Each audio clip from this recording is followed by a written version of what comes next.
Bonjour et bienvenue dans ces 5 minutes d'information. Après 2 reports, le 18e sommet de la francophonie débute ce samedi 19 novembre sur l'île de Djerba en Tunisie.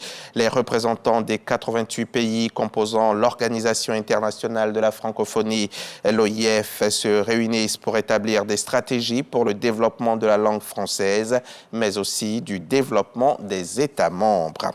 Le président Alassane Ouattara lui est arrivé hier soir à Djerba pour prendre part à ce sommet des chefs d'État et de gouvernement de la francophonie. Il a été accueilli à sa descente d'avion par une délégation ivoirienne conduite par la ministre de la Culture et de la Communication. À marge du sommet, le chef de l'État aura des entretiens avec ses homologues et plusieurs personnalités. On part à Djerba avec Franck Quadio.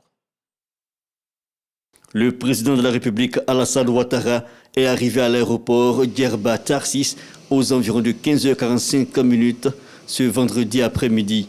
Le chef de l'État, à sa descente d'avion, a reçu la civilité de l'ambassadeur de la Côte d'Ivoire près la Tunisie, Ibrahim Sissavané, et de son homologue en France, Maurice Kwaku-Badaman, puis des ministres de la Culture et de la Communication, Françoise Remarque et Amadou Koulibaly, présents sur l'île de Djerba depuis 48 heures.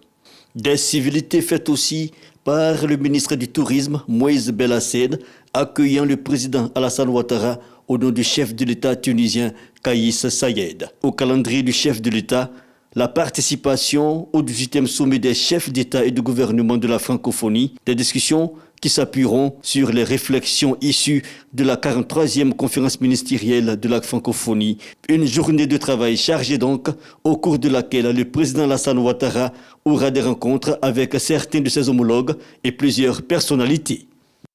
Un reportage donc de Franck Quadio et Célestin Frodo. Avant le sommet des chefs d'État ce samedi matin, hier vendredi, s'est tenue la 43e conférence des ministres de la francophonie, sommet donc conférence à laquelle prépare la ministre de la Culture, Françoise Remarque. Au menu des travaux, la coopération multilatérale et les questions administratives et financières de l'Organisation internationale de la francophonie. Le bilan des engagements du dernier sommet d'Erevan en Arménie, sans oublier l'examen de plusieurs avant-projets, dont le cadre stratégique de la francophonie 2023-2030. Ce 19 novembre marque aussi la journée mondiale des toilettes, un événement annuel, un événement célébré donc chaque année. La journée met l'accent sur l'importance de l'assainissement et défend l'accès à la propreté et la sécurité des toilettes pour tous. À l'occasion de cette 22e édition, le ministre de l'Hydraulique, de l'Assainissement et de la Salubrité fait le point du programme des latrines dans les écoles et les ménages en Côte d'Ivoire. Vous l'entendrez à 13h. Ces propos ont été recueillis par Grace Kando. On part au Tchad. Au Tchad, où l'intensité des conflits intercommunautaires va crescendo.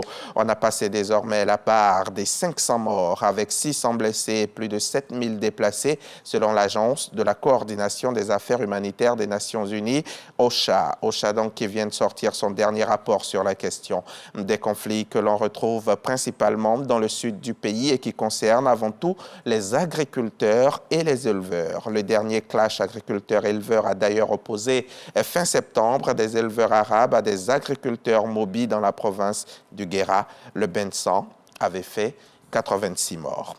Sans doute, dernier jour de COP27 à Sharm el-Cheikh en Égypte ce samedi 19 novembre, mais toujours pas d'accord à l'horizon. Le dernier projet d'accord a été rendu public hier matin et depuis, les signaux ne sont pas au vert. Les négociations se poursuivent et elles sont difficiles. Les points qui bloquent encore donc sont la question de ce nouveau mécanisme de financement pour les pertes et dommages, l'objectif du maintien du réchauffement climatique à 1,5 degré acté par l'accord de Paris et l'insertion de la mention spéciale de la sortie des énergies fossiles. On va refermer cette édition en Syrie où 4 soldats ont été tués par les frappes israéliennes menées ce samedi 19 novembre dans le centre du pays, dans le centre donc de la Syrie. C'est ce qu'a annoncé une source militaire citée par l'agence officielle Sana. Il s'agit de la deuxième série des frappes imputées à l'État hébreu en l'espace de moins d'une semaine. L'Observatoire syrien des droits de l'homme a également parlé de frappes israéliennes dans les provinces centrales de Homs et Hama qui ont causé, selon lui, la destruction d'armes et de munitions. Selon cette ONG basée en Grande-Bretagne, ces frappes ont visé des sites liés à des groupes pro-iraniens. Fin de ce Flash Info, on se retrouve à 13h pour le journal.